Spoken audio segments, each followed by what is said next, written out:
Yeah,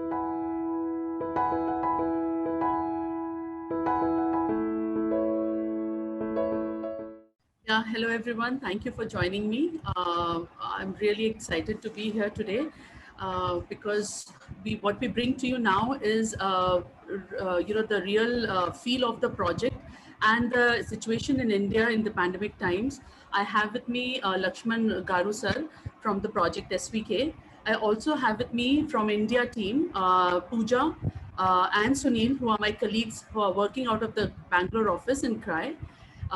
Pooja and Sunil, if you can just raise your hands. Thank you. They are there to help us today, and Pooja is going to do the translations today. So without further ado, Pooja, let's start the session. Lakshman sir, thank you for joining us. And Lakshman sir, because of this pandemic right now that we are in and everybody is going through something or the other, we want to understand from you at the project level, what are the challenges you are facing in this pandemic and how are you trying to overcome them? Pooja? Yeah. So Lakshmanarao గారు లిపిక అడుగుతున్న question ఏంటంటే ఇప్పుడు Covid అది second wave వస్తుంది. So మన project లో మనం చేసే వర్క్ కి ఎదుర్కొంటున్న ఆటంకులు ఏంటి అండ్ వాటిని ఓవర్కమ్ చేయడానికి మనం ఏం చేస్తున్నాం? Good morning to all. Madam, actual గా సెకండ్ వేవ్ అనేటువంటిది బాగా విస్తృతంగా వైరస్ స్ప్రెడ్ అయింది గ్రామీణ ప్రాంతాల్లోకి. విత్ ఇన్ మన ప్రాజెక్ట్ ఏరియాలో 1 మినిట్ మాత్రం షేర్ చేస్తాను. ఇప్పటిదాకా లాస్ట్ ఏప్రిల్ అండ్ మేలో 1764 పాజిటివ్ కేసులు ఐడెంటిఫికేషన్ చేయడం జరిగింది. అందులో 56 డెత్స్ కూడా జరిగింది. ఇందులో ఎందుకంటే హాస్పిటలైజేషన్ కు బాగా వస్తున్నారు, మనం కూడా మోటివేషన్ బాగా చేస్తున్నాము అందరినీ. తర్వాత ఏంటంటే హాస్పిటల్లో కూడా బెడ్స్ అనేటువంటివి అందుబాటులో లేవు, తర్వాత సరిపోవడం లేదు, ఆక్సిజన్ కాన్సన్ట్రేషన్ అందుబాటులో రావడం లేదు. దీని నుంచి చాలా మంది కూడా చాలా సఫర్ అయ్యి ఇతర ప్రాంతాలకు పోయి చాలా డబ్బులు ఖర్చు పెట్టుకొని సఫర్ అవుతున్నారు మేడం. అది తర్వాత వ్యాక్సినేషన్ కూడా డైలీ 200 మెంబర్స్ కే వ్యాక్సినేషన్ అనేది గవర్నమెంట్ రెస్ట్రిక్షన్ పెట్టడం ద్వారా అది కూడా అందరికి అందుబాటులో లేక చాలా మంది రిటర్న్ వెళ్ళిపోతున్నారు madam. Situation is the. Okay. So what Lakshman Rao garu is saying is, unlike the first wave, in the second wave, the spread of COVID is rapid in the villages. Only in Lakshman Rao garu's operational area, currently there are 1764 positive COVID cases and 56 people have passed away. And being a rural area and in a very remote place, there is no access to hospital and infrastructure where they can get treated. So based upon the awareness and what Lakshman Rao garu team has observed on the field, lot of people are going far away, spending a lot of money to get treated. And there's a shortage of vaccines also because only 200 vaccines have been allocated in his district. And a lot of people who come there to get vaccinated are going away because there are not enough doses. And there's a lot of spread of COVID because of this as well. Lakshman Rao garu. ఈ పరిస్థితుల్లో మేము CRY support తీసుకొని last 1.5 month లో కూడా 40,000 families కు మేము masks, sanitisers, hand washed, hand gloves అనేది ఇవ్వడం జరిగింది మేడం. అలాగే ఎవరైతే మోర్ వనరబిలిటీ ఫ్యామిలీస్ ఉన్నావో, పర్టికులర్ గా చెంచు ట్రైబల్స్ వాళ్ళందరూ కూడా చాలా మైగ్రేషన్ ఇతర ప్రాంతాల నుంచి రావడం జరిగింది. దాదాపు వాళ్ళ చాలా కాలం పాటు వాళ్ళందరూ కూడా ఆకలి పస్తులతో ఉండడం చూడలేక క్రైన్ అప్రోచ్ అయ్యి దాదాపు 180 ఫ్యామిలీస్ కి మేము dry rice, dal, oil, sugar, wheat ఇవన్నీ కూడా ఇవ్వడం జరిగింది వాళ్ళందరికీ. Okay. So the kind of support with CRY that Lakshman Rao garu and team extended to the community is they provided basic necessities like masks, sanitizers, hand gloves, etc. to 40,000 community members.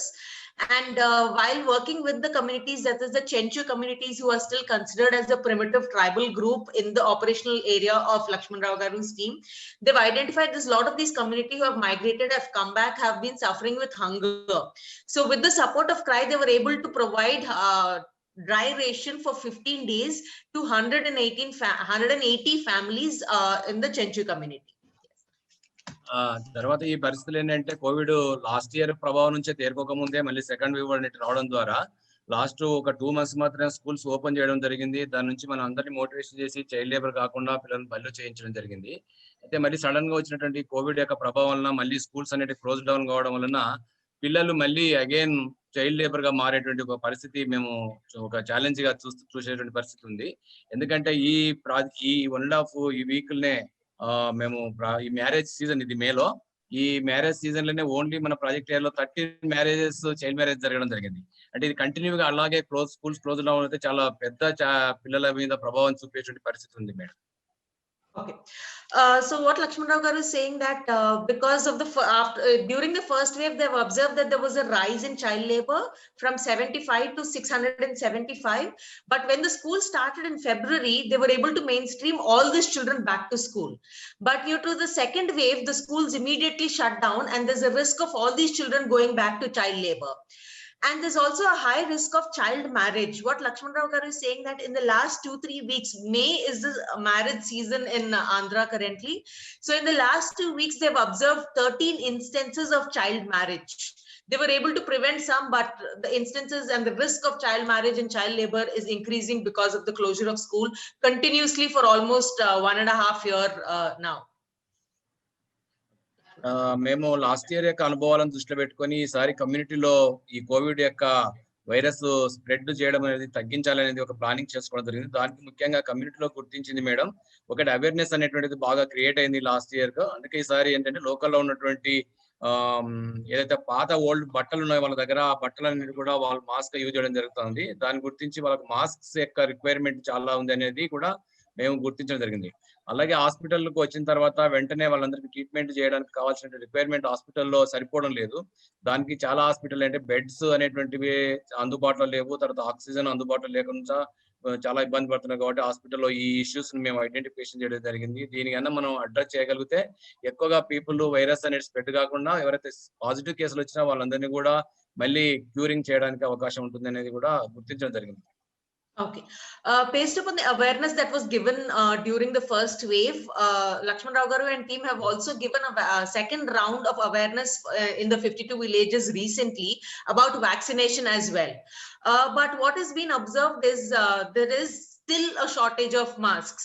In spite of giving it to 40,000 community members, and there's still a shortage of masks.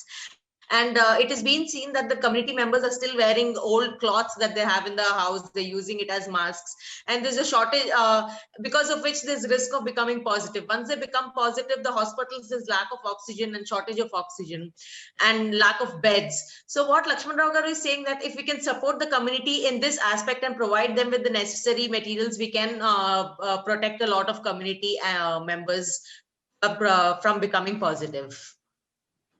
ఈ Covid virus spread కాకుండా కొన్ని precautions అనేటువంటివి regular గా తీసుకోవాలని చెప్పి ప్రజలకు awareness ఇస్తున్నాం madam. మేము త్రూ డిజిటలైజేషన్ ద్వారా ప్రతి విలేజ్ కి ఒక టాస్క్ కమిటీలు అనేటువంటి ఫార్మేషన్ చేయడం జరిగింది. ఈ టాస్క్ కమిటీల ద్వారా అంటే విలేజ్ లో ఉన్నటువంటి ఎల్డర్స్ కానీ ఎవరైతే చెప్పగలిగితే కమ్యూనిటీ లీడర్స్ ఉన్నారో వాళ్ళు ఉన్న ఇన్ఫ్లుయెన్స్ చేసే గ్రూప్లన్నీ కూడా టాస్క్ ఫోర్స్ కమిటీలు ఏర్పాటు చేసి వాళ్ళ ద్వారా ఈ కమ్యూనిటీ ప్రికాషన్స్ అనేటువంటి తీసుకోవడానికి అవేర్నెస్ అనేది రెగ్యులర్ గా ఇవ్వడం జరుగుతూ ఉంది. తర్వాత సెకండ్ ఏంటంటే గ్రామాలలో ఈ చైల్డ్ మ్యారేజ్ కాకుండా ఉండడం కోసం కావాల్సినటువంటి ప్రికాషన్స్ కూడా ఈ త్రూ విలేజ్ చైల్డ్ ప్రొటెక్షన్ కమిటీలు అనేటువంటి రెస్పాన్స్ తీసుకోవాలని చెప్పి డిస్ట్రిక్ట్ కలెక్టర్ నుంచి ఒక ఆర్డర్స్ కూడా ఇప్పించడం జరిగింది. Okay. So Lakshman Rao garu, I forgot to mention earlier, Lakshman Rao garu also mentioned that they are looking at providing oxygen cylinders and concentrators into the hospital so that they can access these needs within the community. One more thing that Lakshman Rao garu mentioned is that the activity that they're doing in the community is creating village level task force. Since Lakshman Rao garu and team have been working in these communities, they've strengthened the community-based organizations and the village child protection committees, and they've created a small group of these people called the task force, whose responsibilities ensure that the child rights are being protected and ensured in that village. That is prevention of child marriage, ensuring education, etc. Under the guidance of Lakshman Rao garu and team, they're also working towards spreading awareness on COVID and also identifying COVID positive cases and referring them to the hospitals. So this task force is working hand in hand with Lakshman Rao garu and SVK team to ensure a more robust working on the ground. Yeah, Lakshman Rao garu. Lipika, over to you. Thank you, Pooja, for this insight. And really, my heart goes out to the work that Lakshman sir and his team is doing despite the challenges. And I know for sure that because when I spoke to Lakshman sir, he mentioned that his staff is also facing personal difficulties to do the job, but despite that they are doing it. So hats off to you, sir. And one another question that comes to mind, Pooja, is the fact that because of this pandemic lasting almost 15 months now, what according to Lakshman sir do you think is the long-term impact on the children and the community? What is this pandemic going to result in for the children? So Laxman Rao గారు లిపిక అడుగుతున్న question ఏంటంటే మనకి long term impact ఏంటి పిల్లల మీద, ఇది second wave వస్తుంది, first wave వస్తుంది, కంటిన్యూస్ గా స్కూల్స్ అన్ని మూసేసి ఉంటున్నాయి. సో పిల్లల మీద లాంగ్ టర్మ్ గా ఏం ఇంపాక్ట్ అవ్వబోతుంది? ముఖ్యంగా మేడం వినపడుతుంది నీటిలో వినపడుతుంది లాంగ్ టర్మ్ లో, ఎందుకంటే లాస్ట్ మా అనుభవాలను దృష్టిలో పెట్టుకున్నప్పుడు మేము పిల్లలు చాలా మంది చైల్డ్ లేబర్ గా అయ్యేటువంటి ప్రమాదం చాలా ఉంది మేడం. రెండోది ఏంటంటే పిల్లలు ఖాళీగా ఉన్నారు, స్కూల్స్ ఖాళీగా ఉన్నాయి కాబట్టి ఆటోమేటిక్ గా పేరెంట్స్ వాళ్ళ వెంట తీసుకొని పోవడం జరుగుతుంది. రెండోది పూరెస్ట్ ఫ్యామిలీస్ అందరూ కూడా మళ్ళీ అగైన్ వేజెస్ కు మినిమం వేజెస్ తక్కువ కూలీలకు పంపేటువంటి పరిస్థితి కూడా కనపడతా ఉంది. తక్కువగా ఆడపిల్లలకు సంబంధించి ఏదైతే ఉంటుందో ఆడపిల్లలకు ఖాళీగా ఉన్నారు కాబట్టి వాళ్ళ ఏ పనులకు పంపించలేరు, పనులకు పంపిస్తే అక్కడ ప్రొటెక్షన్ ఇష్యూస్ వస్తున్నాయి కాబట్టి వాళ్ళందరికీ చైల్డ్ మ్యారేజ్ తప్పించుకుంటే బాగుంటుంది అనేది పేరెంట్స్ అందరూ కూడా ఫీల్ అవుతున్నారు. ఇంకోటి సెకండ్ ఏంటంటే ఎక్కువగా మేము చూసింది ఏంటంటే పిల్లలు ఎల్లోపు కావడం జరుగుతుంది మేడం. స్కూల్స్ లేనందువలన ఖాళీగా ఉండడం వల్ల దీని నుంచి ట్రాఫికింగ్ ఇష్యూస్ కూడా చాలా వస్తున్నాయి పిల్లల మీద. Okay. So what Lakshman Rao garu is saying that there's a high risk of child labor and child marriages, and because there's low wages, there's also a risk of child trafficking because both the parents are dying and children are being left alone. So these are the long-term impacts that Lakshman Rao garu is foreseeing in the community. Deepika? Thank you so much, Pooja. Deepika, I think Lakshman Rao garu has one more point that he wants to share. రెండు కమ్యూనిటీలో madam, ఎందుకంటే చాలా last spell లో కూడా దాదాపు 3 months lockdown ప్రకటించడం వలన ప్రజలందరూ కూడా వాళ్ళ యొక్క దైనందిక చర్యలు తీసుకోకపోవడం వలన వేజెస్ వేజెస్ లేవు, లేకపోతే ఉపాధి అవకాశాలు లేను. సేమ్ ఇప్పుడు కూడా మళ్ళీ ఏంటంటే సెకండ్ వేలో కూడా మళ్ళీ లాక్డౌన్ ప్రకటించారు. ఈ లాక్డౌన్ అనేటువంటి ఎంతవరకు ఉంటుందో తెలియనటువంటి పరిస్థితుల్లో ప్రజలు కూడా వాళ్ళ యొక్క ఎకానామిక్ మీద కూడా ఆర్థికపరమైనటువంటి అంశాల మీద కూడా ప్రభావం చూపించేటువంటి పరిస్థితి ఉంది. దాని నుంచి మళ్ళీ కంటిన్యూయేషన్ ప్రాసెస్ గా వాళ్ళని ఆహార కొరత ఇవన్నీ కూడా వచ్చేటువంటి ఒక ప్రమాదకరమైన పరిస్థితులు అయితే ఉన్నాయి madam. Okay. So Lipika, what Lakshman Rao garu is saying is like the first lockdown, because the second wave is much more severe, the lockdown is continuing to extend, because of which the communities are losing their livelihood opportunities, because of which there's a chance of hunger also going higher, lack of resources, lack of money to buy food. So because we don't know the uncertainty of how long the lockdown will extend, the communities' issues are still on a rise. I'm sad to hear that, Pooja, but we are all working towards ensuring that we really meet, the requirements for SVK and other 28 projects that we have. So thank you, Lakshman garu, for your insight. Moving to Ankita very quickly, because we need to be on time, Pooja. So Ankita, our question to Ankita, who's a child from our project area. She's in the 12th standard right now, and let's hear from her how the pandemic has treated her and what are the struggles she's faced, and how is CRY and SVK supporting her. Over to Ankita. Ankita?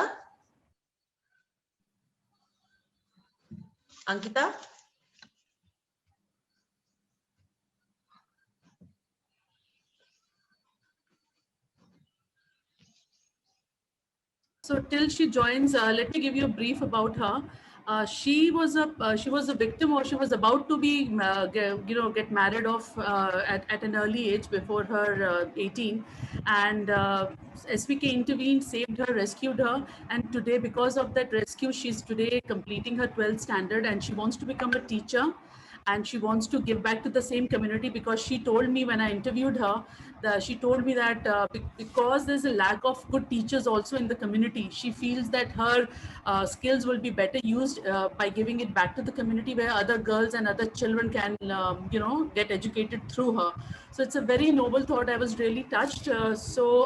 Pooja, I think if we are not able to connect with her, we will move on with the event, with the program, because we have lots to cover.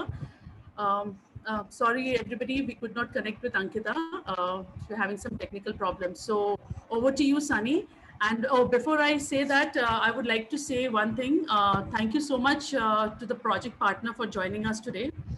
I would also like to say to everyone who's joined us today that while you have heard the partner and you have heard me speak about the child, here is an opportunity for us to learn from our donors what they think about our work and about CRY.